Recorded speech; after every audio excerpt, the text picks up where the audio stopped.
say that's part of your job. That Well, they can go to the council if they're happy. They can talk to your council if they want. Don? Okay. I'm going to ask you very bluntly, Mr. Mayor, who sets the agenda for the meeting? Are you part of that? Part of that? You're part of the team that sets it? Is there any other counselor? Is the deputy part of it? Okay, so you're the only counselor. So the people who are going to make delegation to council are determined by a committee of staff and you, correct? Okay, so that's fine. That's a model, right? I'm just suggesting that it's very difficult. It's very difficult to deny somebody the democratic need to want to speak to us, considering what we talked about in discussion period only half an hour ago. The fact of the matter is, I think as part of that, you should have a political thing where the staff get in that awkward position of saying no.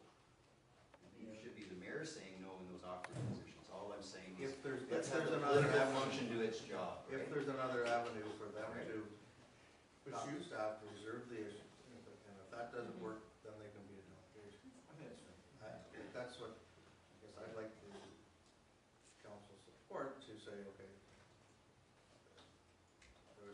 there was a presentation here that came a while ago about the wind farms and that, and all that would give us the information, would have been a better use of our time than having the delegation. But I just want to say, finish my point, is that you are a member of council. You may be the mayor, but you're our rep. You're our head, right? And I think sometimes staff get into this terrible convention. They get in an awkward position. And if I hear one more time in this municipality that staff run everything, well, they do. They run operations. But in that case, the delegation to council, it should be one of us, or it should be delegated. You know what I mean? But you're the voice of it, because it shouldn't be Carol's fault or John's fault or something like that. It's our rules that state these things, right?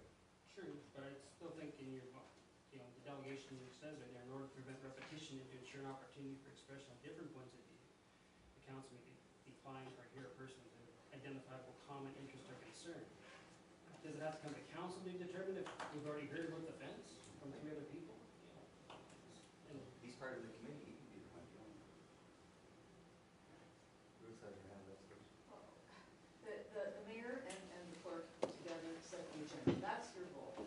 And so, yes, you can rule on some of these things. But certainly, if there's another avenue, you suggest those other avenues. But ultimately, I agree. If someone wishes to come to council, we shouldn't be denying them. But they come through the procedures and the protocols that we have. Follow the And guidelines. if they do not follow the guidelines, and if they do not fill out the form and present all this kind of information by the time required, and it's not in writing, then I'm sorry, no, you don't come. You come when you fulfill these guidelines. So there you go. Yeah, I think it's been addressed, so it's fine. I guess there's a couple things, just thinking out of the box here. Either we limit delegation numbers to 1 or 2 a night, rather than maybe 4, because it is time consuming and you got to get your mind around it all. Or the other part of it is following the procedures, and it is 10 minutes, it's only 10 minutes. Yeah. But still, 40 is a lot. You're into 40 minutes. These are business meetings, right? The other thing is, I love the idea of a form. I think we should have a form, and I think it should be in front of us as part of the agenda, so that we know these guys are. But the other thing you could do, however these Tuesdays shake out, and maybe it's not feasible during the day, you could set aside a particular hour for delegations or for statements or for whatever, so that the actual business part of your meeting is not being impacted. So I don't know if you can do it. Logistically, I don't know if you can do it, but it's an idea to think about. That maybe we have dedicated time for delegations. Again, I'll go back. Isn't that part of the role of the mayor and the clerk working together? And if you see that there's going to be 4 delegations or 5 delegations, that's okay. Then we do maneuver it. So it goes to Tuesday. It goes to the 2 weeks down the road. There's got to be some flexibility, folks, to be able to run our business as best we can, so that we do give everybody that opportunity to be heard. John? I just sit back and shut up. But I want to jump in with the perception that we go back to the tail wagging the dog and who's setting the agenda and the staff are running the municipality. The agenda is established by council. It determines what development proposals it wants to consider, and it asks for the planner to provide reports and recommendations on how to address those things. it includes reports from the treasurer with respect to the municipality's financial position or financial issues that council has requested. These staff aren't generating reports and dictating what the agenda is. It's always council. The clerk doesn't dictate or establish the agenda. She presents to the mayor, these are the reports that council previously requested. Here's what it's shaped like. Here's the time that we have available, typically at a meeting to adjust those things. Here are the delegation requests. These are not determined in any way, shape, or form by staff. Council directs the business of this municipality, always has, always will, as far as I'm concerned. So, I know the perception may be that that's the case, but the case is I don't generate reports out of the blue, or because I think that's an important priority for council.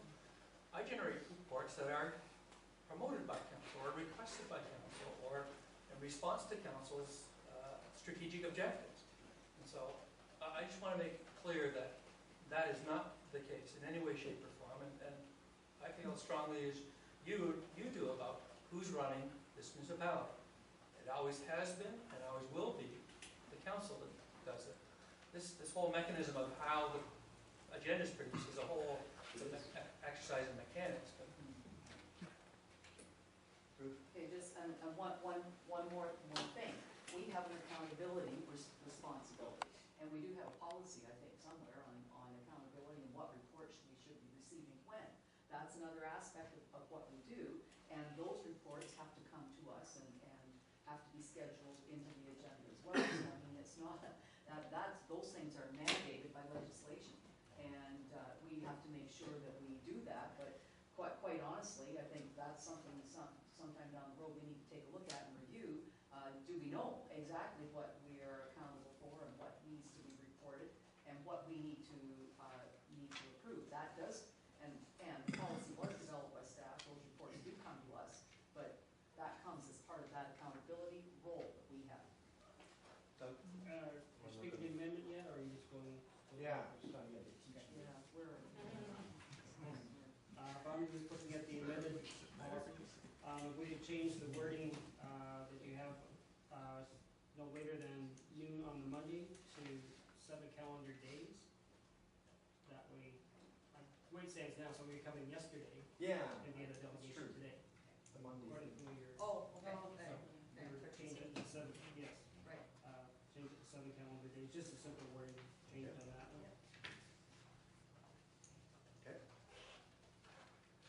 So can I just, excuse me, just verify, we've gone, we're okay with the form, and we're okay with the change of the wording for 7 days, and that's about the only thing